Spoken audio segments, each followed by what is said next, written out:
Kementerian Pendidikan dan Kebudayaan Republik Indonesia memberikan bantuan dana alokasi khusus untuk pemerintah Kota Palembang.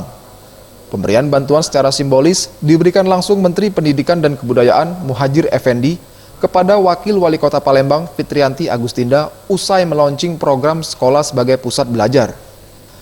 Muhadjir Effendi mengatakan, anggaran yang diberikan sebesar 719 miliar rupiah setidaknya dapat digunakan untuk meningkatkan kualitas pendidikan di Kota Palembang, mulai dari penambahan sarana prasarana pendidikan, serta bantuan kelengkapan sekolah untuk para siswa. Tidak mau menerima. Ya karena beban anggarannya, kendala anggaran ya Pak ya? Ya, padahal mau kita usahakan nanti tidak pakai APBD, pakai BAU.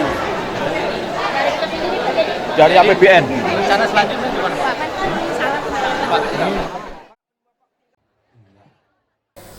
Sementara itu, Wakil Wali Kota Palembang Fitriyanti Agustinda mengatakan, segera berkoordinasi bersama Dinas Pendidikan Kota Palembang agar bantuan tersebut dapat tepat sasaran guna pemerataan pendidikan di semua wilayah. 319 miliar ya. Saya akan segera berkoordinasi dengan Dinas Pendidikan Pak Julinto untuk menggunakan anggaran itu supaya tepat sasaran. Terutama saya ingin fokus kepada seluruh infrastruktur pendidikan di Kota Palembang. Saya ingin dengan sistem zonasi yang ada di Kota Palembang ini semuanya rata. Jadi masyarakat yang memang anak-anaknya kategori lemah dalam hal perekonomian, tapi mereka tetap bisa menikmati sekolah dimanapun mereka berada, sama dengan, jadi tidak ada sekolah favorit, intinya seperti itu.